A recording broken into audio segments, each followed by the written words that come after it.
So, my approach to the Quran is that the Quran is not against facts. It can't be. The Quran can't be against scientific facts if it can be proven to be scientific or factual. And when we look at the story of Sodom and Gomorrah, we have to look at the reason for the story being revealed, so the Asbabun Nuzul,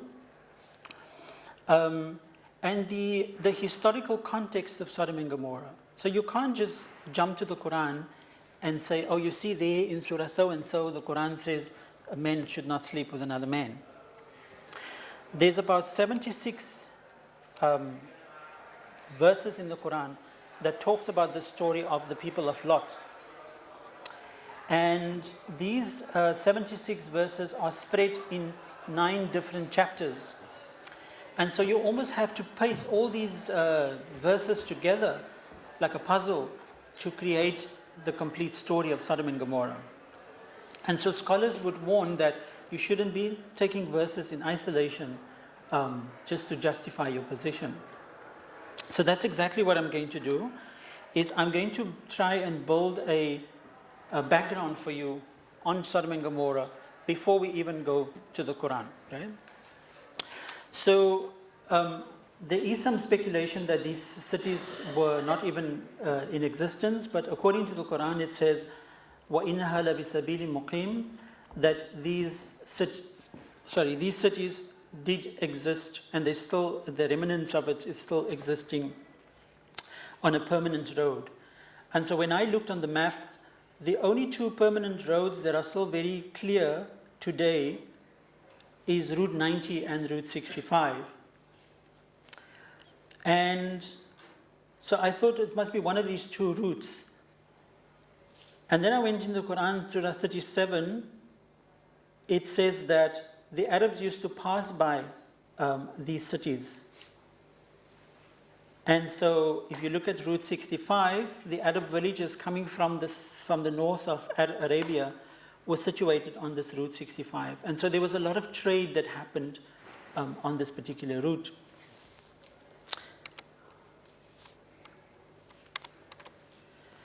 And then in Surah 29, verse 29, it says, أَإِنَّكُمْ لَتَأْتُونَ الرِّجَالَ وَتَقْطَعُونَ السَّبِيلَ. So you approach men, and we'll see shortly what kind of approach this was, and you cut off the highways. So if we look at the history of what happened really on these highways, there was a lot of robbery and looting of caravans on these highways.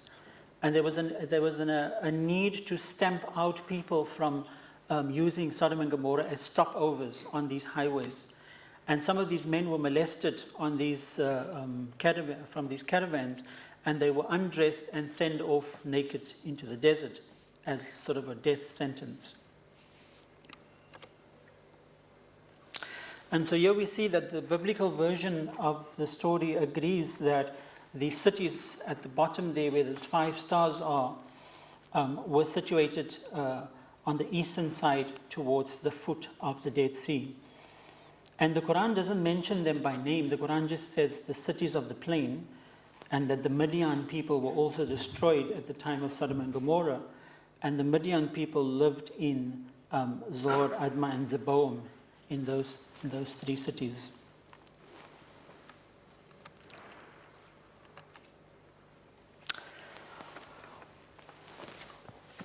An interesting discovery was the Ibla tablets in Syria in 1974, and the information has led to archaeologists now being able to correctly place the time of Abram when he lived, and it was in the Bronze period, 2950 to 2000 BC.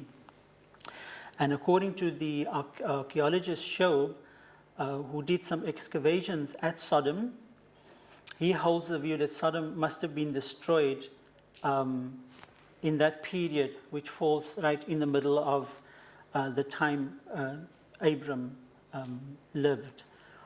And this is important information because Abram was the uncle of Lot, and Lot was the prophet who was sent to Sodom and Gomorrah to warn them of the atrocities. And so why this is also important is because Orthodox Muslims believe that Sodom and Gomorrah were the first people to commit homosexuality, but yet we see in the picture at the bottom many pictures like this and carvings in caves and on pottery depicting homosexual relationships found in the Mesopotamian region dating before 3000 BC. So homosexuality actually existed before Sodom and Gomorrah. So we then have to look at the Quran and say, what was this atrocity that they committed that was so heinous that God had to destroy them for?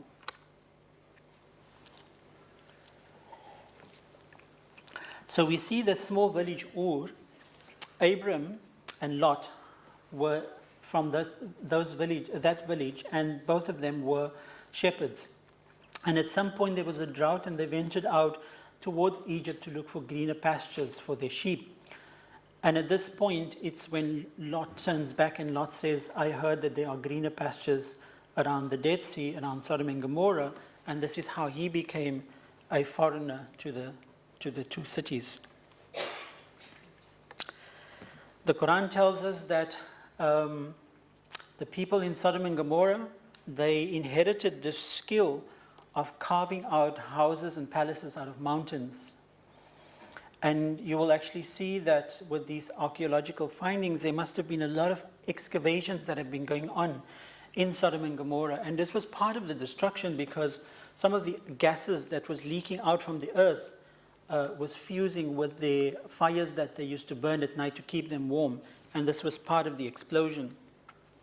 And so when I look at this information and I look at the romantic picture that is painted about God having sent brimstone from the sky to destroy Sodom and Gomorrah, and the angel Gabriel has dug his wing underneath the cities to turn it upside down, it was actually just a natural disaster that happened. And I will show you that a little bit later and how the Quran qualifies that.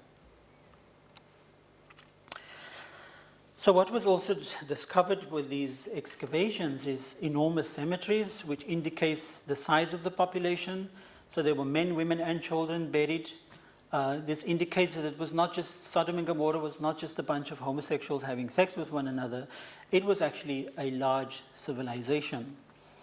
Some of the pottery that was found there, such as, or the produce that was found there, such as pottery and minerals, also it's indicative of the wealth, because it was like fine art in this pottery. People must have ate well. They must have had good food at that time, and this was noticed from the corpses and the quality of the bone structure. Some produce that were found there could not have possibly grown there because of climatization, and so this is indicative that there must have been a lot of trading happening with Sodom and Gomorrah on this highway. And a complex irrigation system. What used to happen was that Sodom and Gomorrah never wanted to share their wealth and their resources with the foreigners and the travelers. So they used to create these hidden gardens for the elite. And these hidden gardens had complex irrigation systems, which is indicative of the fact that they were very skilled in architecture and engineering.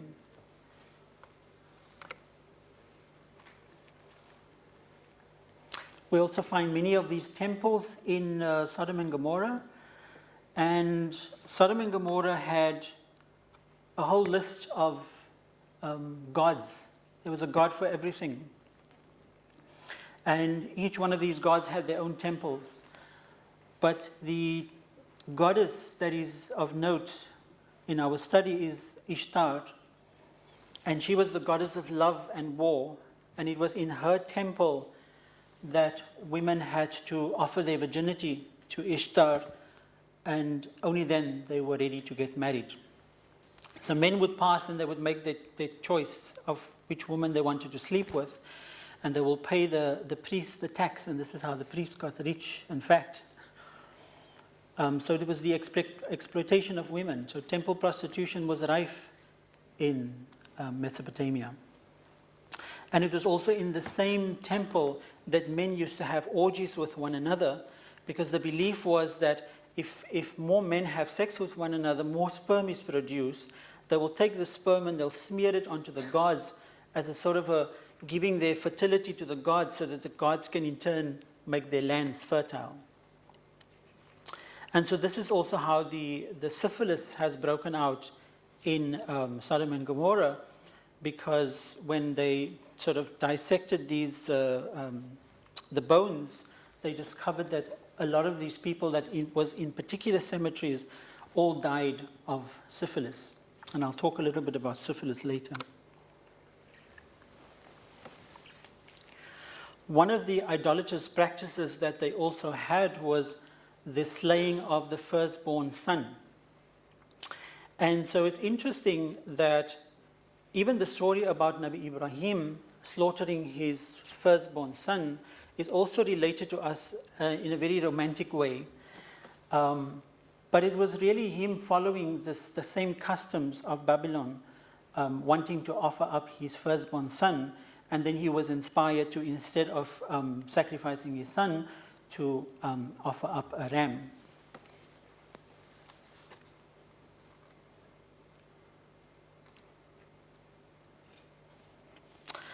So the Greek historian Herodotus, he says that the worst Babylonian custom is that compels every woman of the land once in her life to sit in the temple of Ishtar and have intercourse with some stranger. The men would pass and they would make their choice. And as I said, in this temple there was also orgies of sex and fornication with holy temple prostitutes.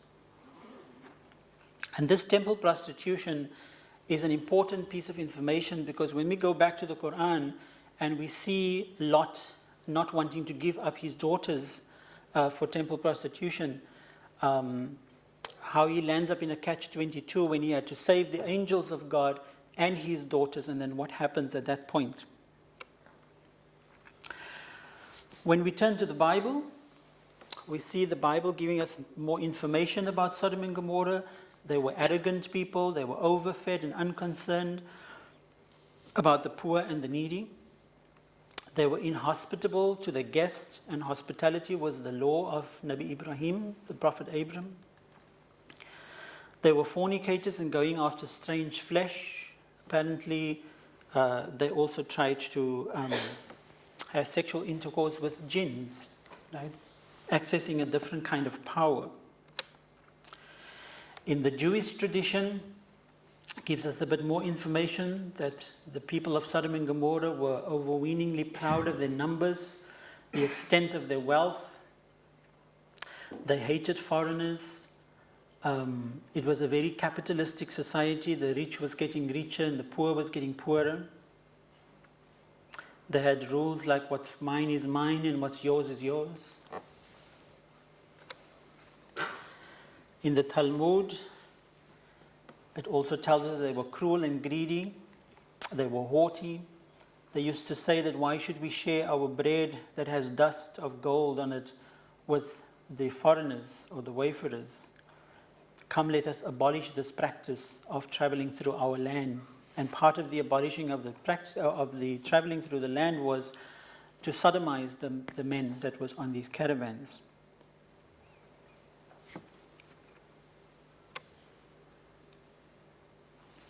And in the Midrash, another book from the Jewish traditions, it gives us more information that they appointed over themselves judges who were lying judges. And the Quran reminds us about the councils that they had, and they made unjust laws in these councils. So it qualifies what the Bible is saying.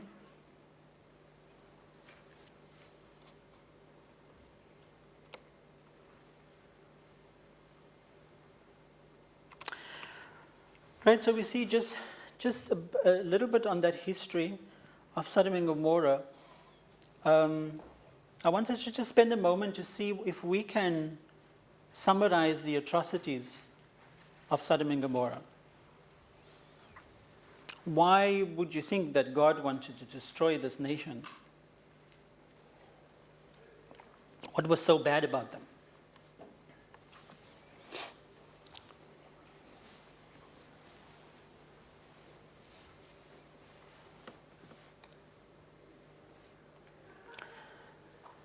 And then whatever Sodom and Gomorrah did, how does that relate to sexual orientation and gender identity? Just as when we looked at the Muhannathun community, the Prophet didn't have a problem with their sexual orientation and gender identity, but it was their behavior, socially. So the same with the Quran. Does the Quran use this story as a blanket condemnation for homosexuality, or has it got to do with something else?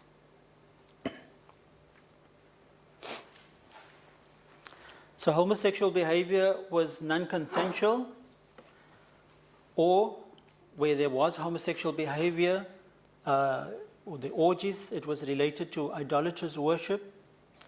So sex was used as a form of power, right? Whether it was homosexual sex or whether it was sex with temple prostitutes.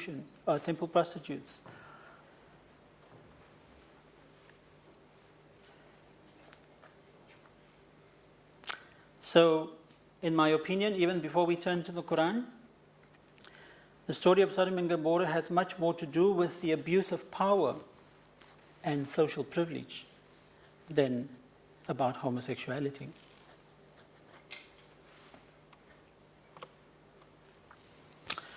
So let's look at the story of the Quran and see how that compares to historical findings.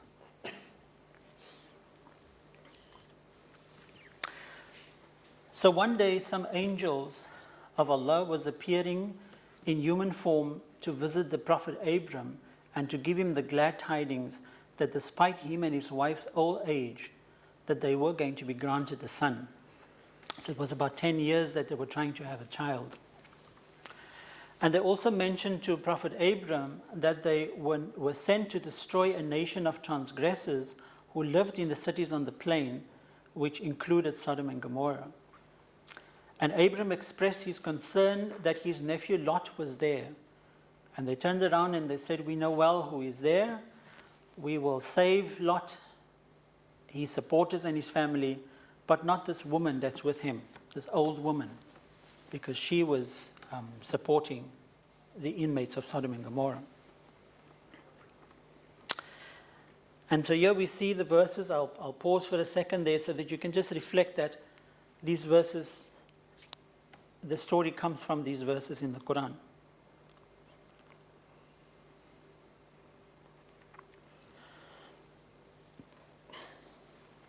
And I want to draw your attention to specific words that are used in the Quran. They're in red. For example, in Surah 15, verse 58, it says, قَالُوا إِنَّا أُرْسِلْنَا إِلَىٰ قَوْمٍ مُجْرِمِينَ, that we were sent to a people that are criminals. So again, the sin or the atrocities of Sodom and Gomorrah were not sins. They were crimes. So they were violations of human rights. They were abuses of power, abuse of privilege that borders on the rights and the dignities of other people. And a sin is something between you and God, and this is God even says that I can forgive sins, but what you've done to other human beings, they will have to forgive you for that.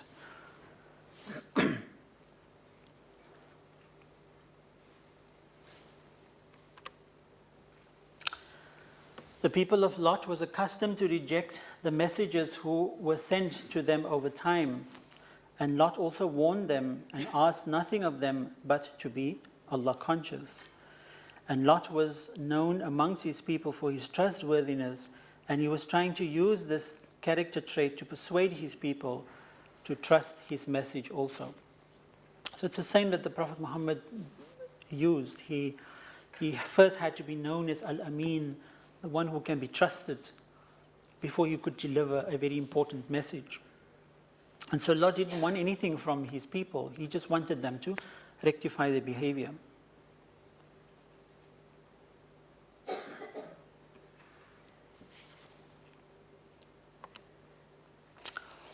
Lot was given sound judgment and knowledge in preparation for an important mission in the history of humanity, which is to try and dissuade his people from committing abominations unknown to civilization before them, and such abominations that were clearly detrimental to the social and spiritual development of its people.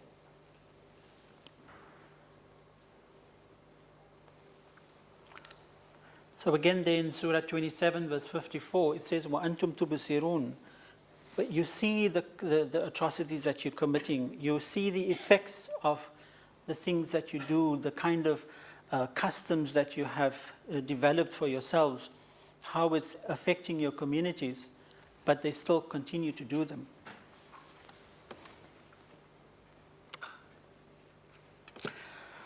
So they were ignorant and excessive in their social behavior.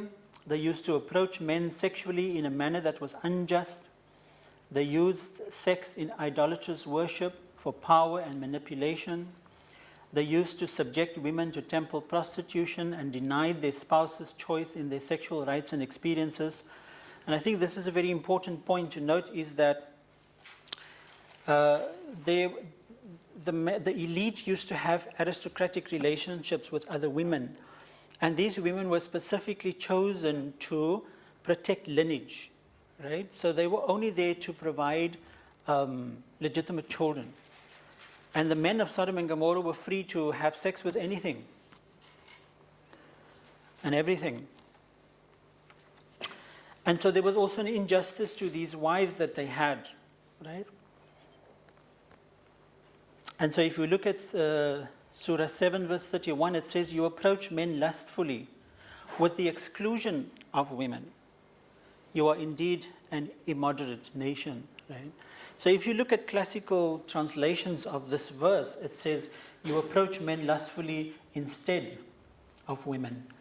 So kind of insinuating that these men were making a choice to sleep with men instead of women. But to translate it with the exclusion of women is more historically correct, because that is exactly what they did. They used to exclude these women from their sexual practices, and they were free to go after anything. And if we look at the Arabic dictionary, min duni clearly means without, with the exclusion of. It doesn't mean instead of.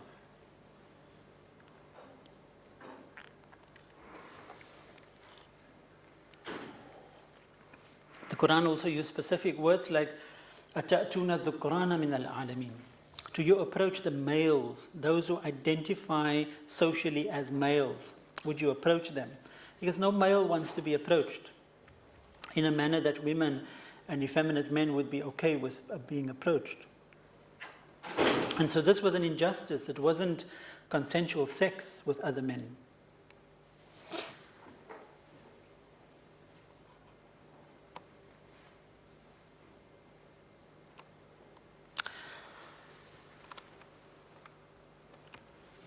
They also proposed that such men like Lut, who professed to be pure, should be expelled from the land.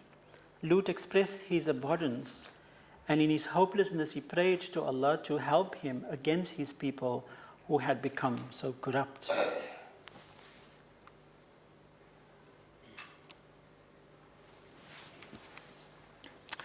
So the day arrived when the angels appeared to Lot, and immediately he noticed that they were strangers to the city, and he asked them why they were there. And they answered that they came to settle a long overdue dispute between Lut and his people. And Lut knew that they were angels disguised as young men.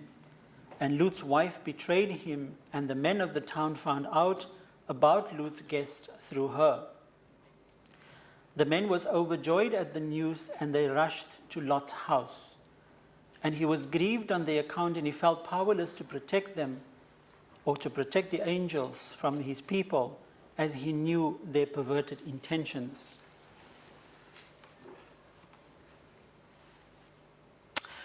So at this point, Lot is there with his daughters, trying to protect them from temple prostitution.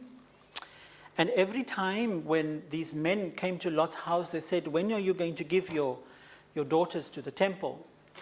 And the Quran clearly says, وَلَقَدْ عَلِمْتَ مَا لَنَا فِي بَنَاتِكَ مِنَ الْحَقِّ. Writing it in the past tense, that every time when we came to you, you told us that we have no right over your daughters. And now today when we want these angels, you're telling us you can have our daughters. And so they turned around and said, you know exactly what we want today. We don't want your daughters. And so again, when we look at how Orthodox Muslims would translate that, if you look at in the Quran, it says, and Lot offered his daughters, but then they put in brackets for marriage. That is manipulation of Quran, because in the context of history, it had nothing to do with marriage. It had to do with the temple prostitution.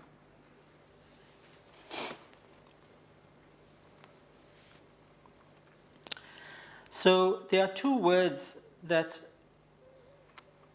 shows that Lot was in a very compromising position, and he felt humiliated by what these people were wanting him to offer up. And the word is takhzun and tafdahun. So if we look at this word in the Arabic dictionary, comes from the root khaziyah. It means to shame somebody or to disgrace and to dishonor somebody. Okay? And that's clearly what happened to him. And the other word that's also used, tafdahun. In ha'ula'i dayfi fala tafdahuni. These are my guests, do not compromise me or do not disgrace me. And clearly the word fadaha has to do with compromise, with disgrace and dishonor, but more in relation to violation of somebody's body or rape. So the Quran might not directly say that the story is about rape, but if you look at the meanings of certain verses that God uses, it clearly shows the situation was about rape. The same in Surah 54, verse 35 to 37. وَلَقَدْ رَاوَضُوا عَنْ ضَيْفِي. They try to seduce his guest, or they try to snatch away his guest from him. And when we look at other places where this word rawadu is used, it is used in relation to the story of Zulaykha that wanted to seduce Yusuf by pulling at the back of his clothes. And so again, this was not consensual sex. This was some form of exerting power over somebody else.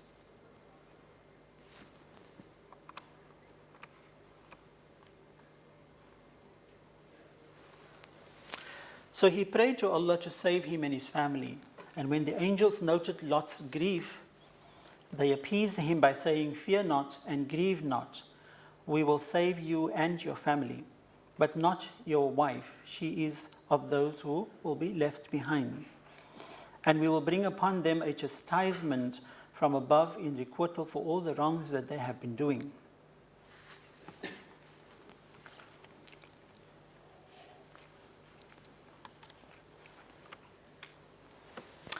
So they gave Lot counsel in that moment, informing him that his efforts were in vain and that the inmates of the cities are so delirious in their lust for control and for power that they became like blind people stumbling to and fro.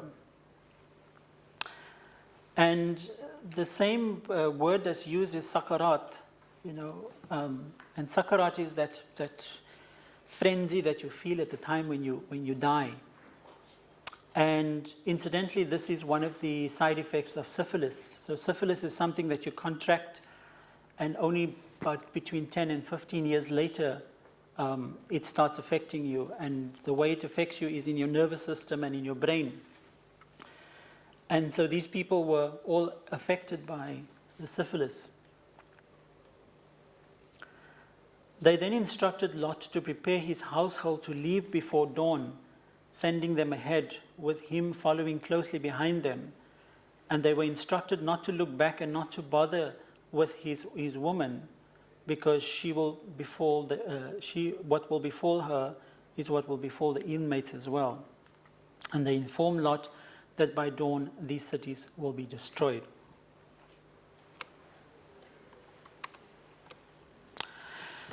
So here you see a picture from Google. You can still see it today. these brown spots over here is actually bitumen that are oozing out from underneath the Dead Sea. And bitumen was a trading commodity that was as important as petrol and diesel and oil is to the Arabs today. And it is the very same thing that made them rich. And so when Allah says in the Quran, وَجَعَلْنَا عَالِيَهَا سَافِلَهَا, that we caused the very same thing that gave them power and richness, we turned it on top of them. And so we see also how bitumen was part of what caused the big explosion in Sodom and Gomorrah.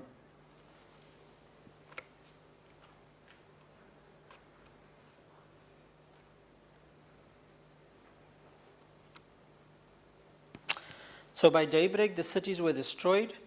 A violent blast caused by an earthquake, because one of the significant fault lines runs right through the Dead Sea. And so it's a very volatile area for earthquakes. And it is now known that during that time of the explosion, that one of the biggest earthquakes has happened in that area. So there was the earthquake, according to the Quran. A volcano erupted at the same time, and a fierce hurricane carried crushed stones, causing the cities to be turned upside down. So it wasn't God sending brimstone from the sky, but it's actually the volcano that was shooting out these sulfur. And then when sulfur crystallizes, it cools down and crystallizes, it becomes little balls. And you can actually see some of these balls lodged in between these layers. And it's the only sulfur in the world that you find in white, because sulfur normally comes in yellow. And so archaeologists or researchers were discovering that the city must have burned at a very high temperature for the sulfur to turn white.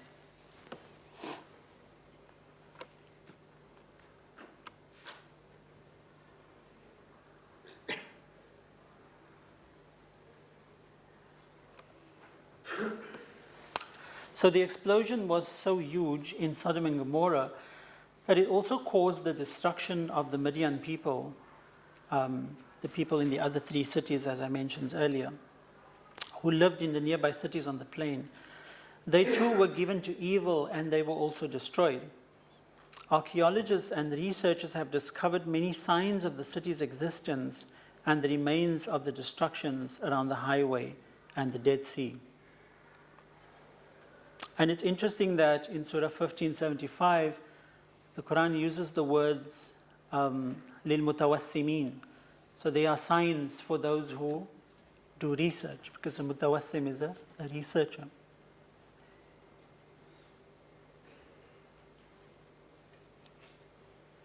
And in Surah 15, verse 79, it says, وَإِنَّهُمَا لَبِإِمَامٍ مُبِينٍ, that they were situated right onto the fault line.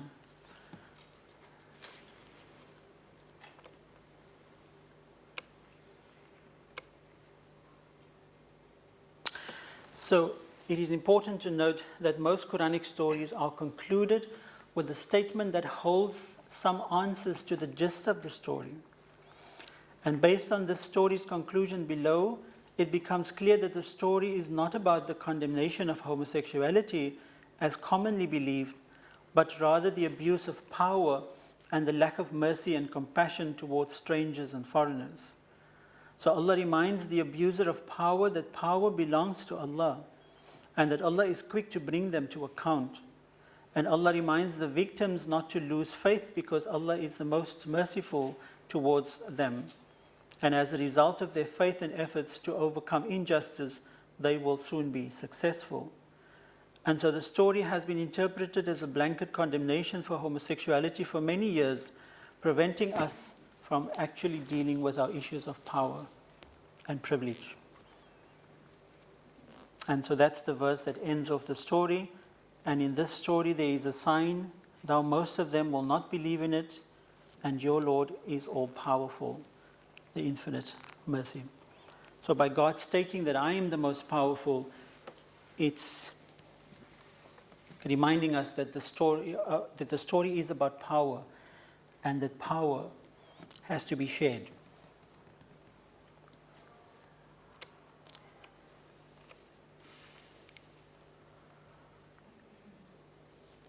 And finally, so people often ask, so if the story of Sodom and Gomorrah is not about homosexuality, does the Quran talk about homosexuality?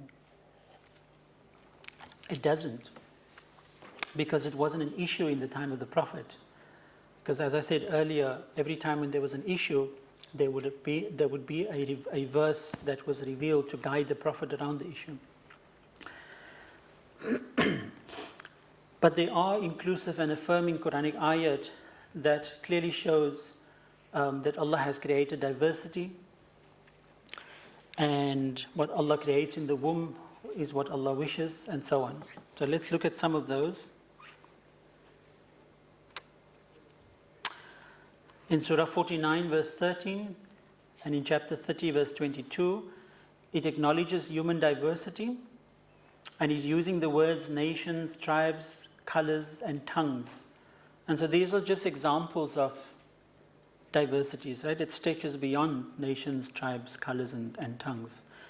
It says, يَا أَيُّهَا النَّاسُ إِنَّا خَلَقْنَاكُم مِّن ذَكَرٍ وَأُنثَىٰ وَجَعَلْنَاكُمْ شُعُوبًا وَقَبَائِلَ لِتَعَارَفُوا إِنَّ أَكْرَمَكُمْ عِندَ اللَّهِ أَتْقَاكُمْ إِنَّ اللَّهَ عَلِيمٌ خَبِيرٌ. O mankind, the humankind, we have indeed created you all from a male and a female, and we made you into different nations and tribes so that you may come to know one another. So the purpose of the diversity is so that we can just come to know one another and appreciate one another for the colors that we have. But God says, verily the most honored of you all in the sight of Allah is the one who is most conscious of Allah. And verily Allah is all-knowing, all-informed. Right? So the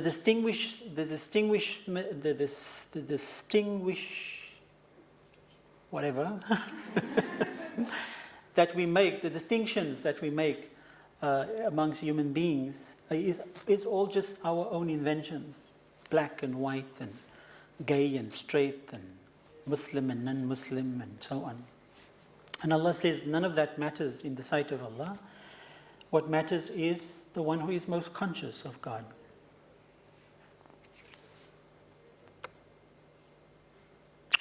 In another verse, Surah 17, verse 84, Allah says, قُلْ كُلُّ يَعْمَلُ عَلَى شَاكِلَتِهِ فَرَبُّكُمْ أَعْلَمُ بِمَنْ هُوَ أَهْدَى سَبِيلًا. Say that everyone acts according to their own natural inclinations or their predispositions, their shakila, the way Allah has created them. And Allah knows best who is guided on the way. So we can't judge somebody based on what they have or what they say they are, or how they identify. It is only God that can be the judge at the end of the day.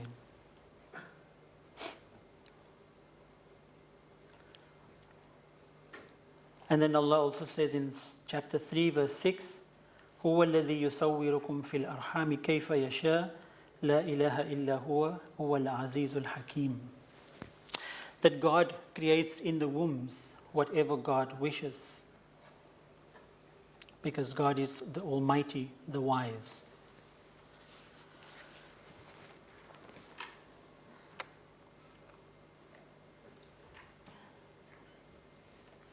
In chapter 30, verse 21, it says, وَمِنْ آيَاتِهِ أَنْ خَلَقَ لَكُم مِّنْ أَنفُسِكُمْ أَزْوَاجًا لِتَسْكُنُوا إِلَيْهَا وَجَعَلَ بَيْنَكُم مَّوَدَّةً وَرَحْمَةً إِنَّ فِي ذَلِكَ لَآيَاتٍ لِقَوْمٍ يَتَفَكَّرُونَ. And amongst Allah's signs is that Allah has created for you from your own selves partners so that you may cohabit with them. And Allah created love and mercy between you. Truly in that are signs for those who reflect. Now earlier when you saw Dr. Naik on the video talking about the same verse, he said that Allah has created husband and wife. But the Quran uses the words azwaj. It never talks about husband and wife.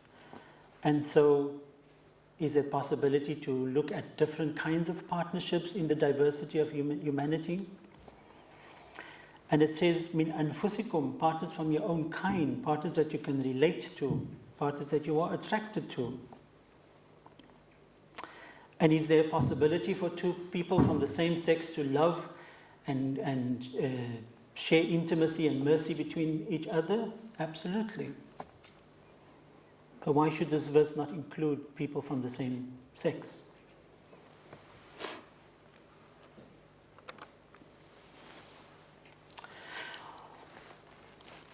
This is a verse that I'm still trying to wrap my brains around, but I'll quote it anyway. The Dr. Scott Siraj Kugel, who wrote the book Islam and Homosexuality, he argues that this verse does not talk about what Allah creates in the wombs, but it rather refers to the different kinds of relationships amongst human beings that Allah creates. And it says, Allah is the sovereign of the heavens and the earth, and Allah creates what He wants.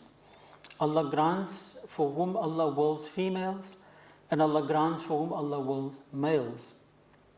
And in the next verse, where it becomes complicated, it says, وَيُزَوِّجُهُمْ ذُكْرَانًا وَإِنَاثًا.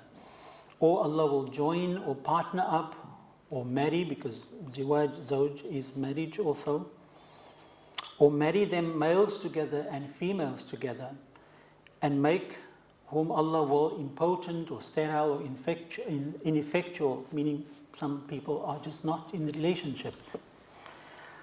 Truly Allah possesses the knowledge and the power.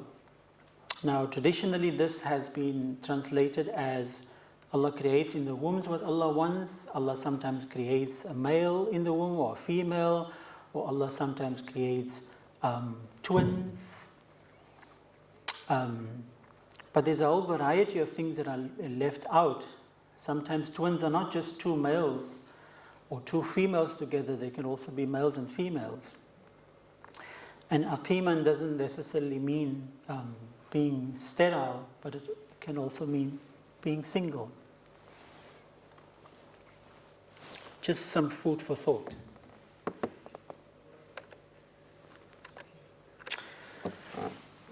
So that's it. Thank you very much, and I apologize if I've offended anybody, but that's my research. Thank you.